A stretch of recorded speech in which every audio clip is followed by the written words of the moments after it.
how timely our gospel is. Because, of course, here in the Philippines, no, it is again, no, a controversy. Sabi ng iba, tayo na lang daw po ang bansang walang divorce. Kaya dapat, no, in 2024, or at least, this age, dapat may divorce na daw po sa Pilipinas. Pero bago po tayo pumunta doon, no, siguro po, tingnan muna natin kung anong sinasabi ng ating first reading. We must look at our values first. No?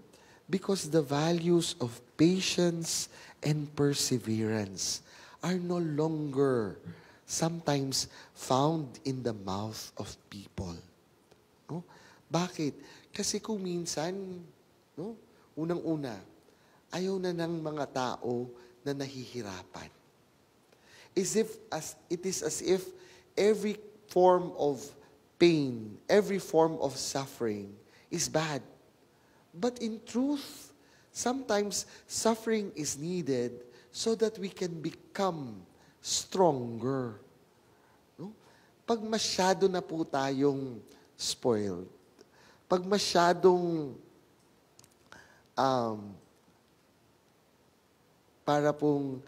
parang sanitized ang ating kapaligiran, no? Nagiging weak ang ating immune system. Bakit? Kasi hindi na siya sanay lumaban ng mikrobyo. Kaya kahit na ano lang ang pumasok dyan, madali pong, no, kapitan. No? Kaya nga po, ang ating unang pagbasa from the letter of James, no, it tells us, no, first, take as an example of the hardship and patience, no, of the prophets who spoke of the Lord. No? Tapos, sabi niya pong ganun, perseverance, like that of Job. No? Kaya nga po dapat tignan natin. Alam niyo po, merong isang ngayon, social media, no? Isang parent na nagsasabing, huwag niyo na daw pong i-enroll kung ano-ano pang mga klase ang inyong mga anak ngayong summer. No? Kayo mismong magulang, turuan niyo sila. Turuan niyo silang magtiklop ng kanilang mga damit. No? Turuan niyo kung pwede nang magplansya. Turuan nyo ng mga basic skills, kamukha ng pagsaing ng walang rice cooker. No? O, paano na pag wala kang rice cooker? O, ibig sabihin ba niyan, hindi na tayo kakain ng kanin? O, paano pag ang asawa mo walang pambili ng rice cooker? Buti na lang kung rice cooker lang ang wala siyang pambili. Paano pag wala siyang pambili ng bigas? Kaya nga, dapat survival skills. Diba? Noong unang panahon, no? Kung minsan, grade 6 ka pa lang, marunong ka ng maglilaga. Marunong ka ng magsinigang. Yung mga basic na linuluto, kaya mong lutuin. Bakit? Kasi dati we were empowered by our parents. No, iniiwan tayo sa bahay kasama ng mga kapatid natin. Pag di ka marunong magluto, patay kayo. No? Kaya nga, basic skills, my dear friends. Can they survive? No? Kaya nga po, siguro tignan po natin. Values are very important, my dear parents. Alam nyo, ang pag-scroll ng ganyan, mabilis. Matutunan. Hindi kailangan turo sa mga anak ninyo yon. Ang ituro ninyo sa mga anak ninyo, survival skills. Will they be able? Kasi po kung minsan, masyado nyo pong ini-spoiled ang mga kabataan ngayon. No? Kasi yung thinking na ayaw naming ipadanas yung hirap na dinanas namin. As if the hirap was something bad. It was not all bad. It taught us how to be, no, smart in life. No? Kaya nga po, tignan ninyo, nung tayo, no, marunong tayong magtipid, marunong tayong magpasayang sa mga bagay na ginamit, na itatabi yung karton dahil kailangan pa yan, itatabi yung plastic, yung paper bag, you fold it well. Why? There will be another use for that. Tignan nyo po yung mga anak ninyo. Pagkagamit ng plastic bag, tapon. They will throw it away. Why? Because you did not teach them. Kaya nga po, values, important. Second about values, truthfulness. Say yes if you mean yes. Say no when you mean no. Ngayon pong panahon natin, ang hirap maghanap ng mga taong totoo. No? Sana po, wag po kayong magagalit sa aking ikukwento. Nangyari naman po eh. No? Yun po yung nangyari dun sa mga taong well-known. No? Sabihin na lang dapat natin, well-known people. No? This person, one person, was trying to actually safeguard the integrity and the independence of the institution. That is why he allowed this person or the other person to continue with what he was doing. No? He was investigating something.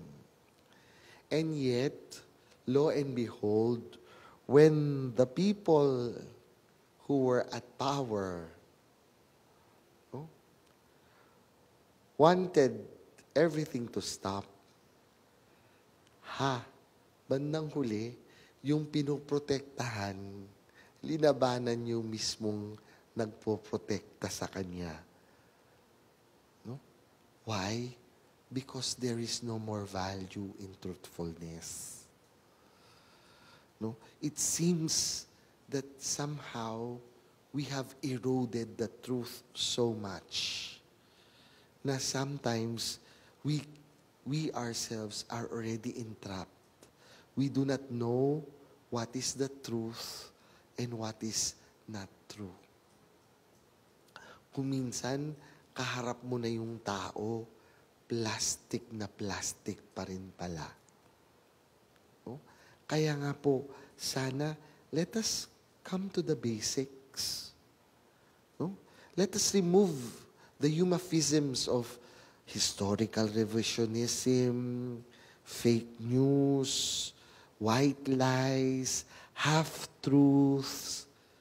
These are all falsehood.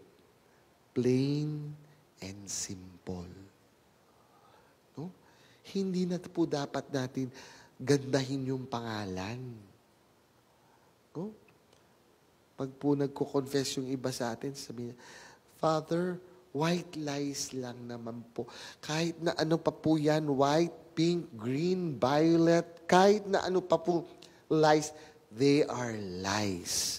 Because in the end, according to the sacred scriptures, the truth will set you free.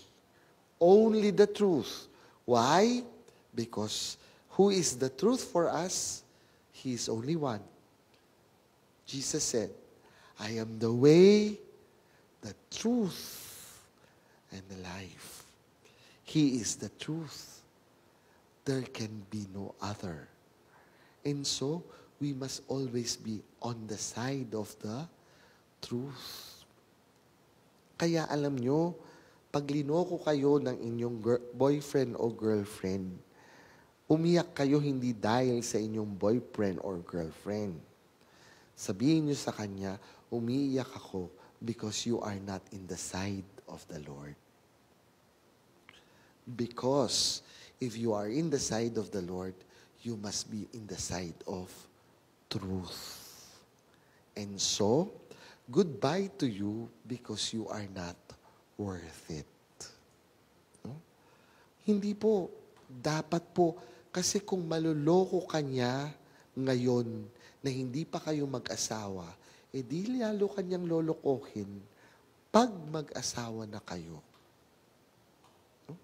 Kaya nga po, babagsak tayo sa kontrobersyal na question tungkol sa diborsyo. It is clear, my dear friends, it is because of our hardness of heart that divorce was allowed by the law of Moses. Therefore, it was never the intent of God. Oh, because the two shall become one. And they are no longer two, but one. No? Kaya nga po, siguro dapat tignan natin. The Constitution is very clear that the institution of marriage is inviolable. No? Kaya nga po, pag ginawa natin itong divorce na to, it means that is no longer true. And so, the question is it now constitutional? Sinasabi nila, because thou divorce or because thou annulment is hard to come by. Come on! Huwag nyo na kaming lokohin. Bakit po? Di ba kayong mambatas? Kung gusto nyo pong gawing madali ang annulment, di gumawa po kayo ng batas na nagpapadali sa annulment. Di ba po?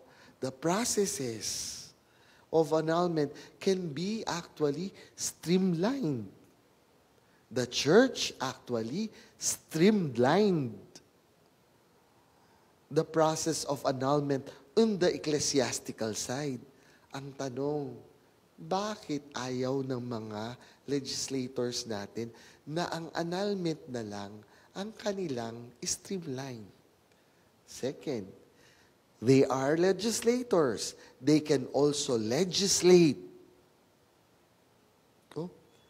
that the fees to be paid when you apply for annulment can be actually set on a lower level.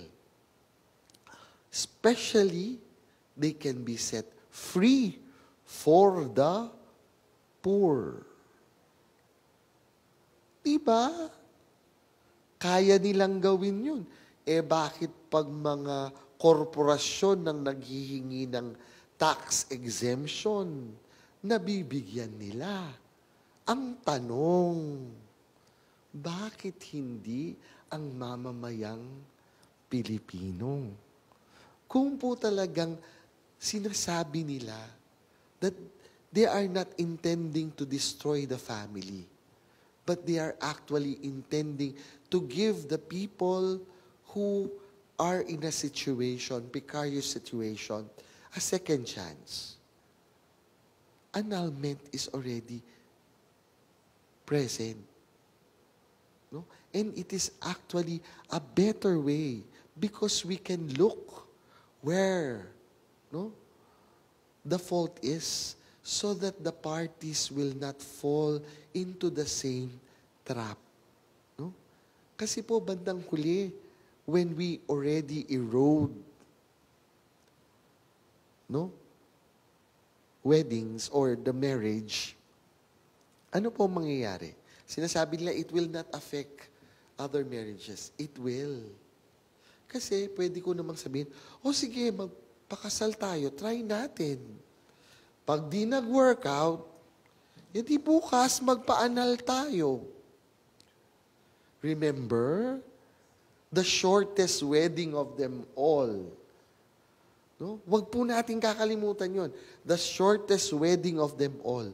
Britney Spears, which lasted only 3 hours. She got married drunk early in the morning. When she got up at 8 o'clock, she filed for divorce. Ang tanong po, do we want that in the Philippines? Oh. Yun po yung isang bagay. Alam ko po that's the extreme. It is already extreme. Pero po, aabot at aabot tayo doon. No? Because divorce is a slippery slope. Pwede na rin po niya ng marriage for convenience. Oh, we are talking about itong isang tao na hanggang ngayon, hindi natin alam kung Pilipino o Chinese. What prevents China from bringing Chinese people here in the Philippines, wooing Filipinos to get married so that they become Filipinos or Filipinas? Because they are married to Filipinos and Filipinas. And after acquiring the citizenship, file for divorce. And after that, proclaiming the Philippines to be a province of... Nag-isip na po ba kayo? Oh. Di pa po? These are all possibilities, my dear friends. No? That is why we need to see.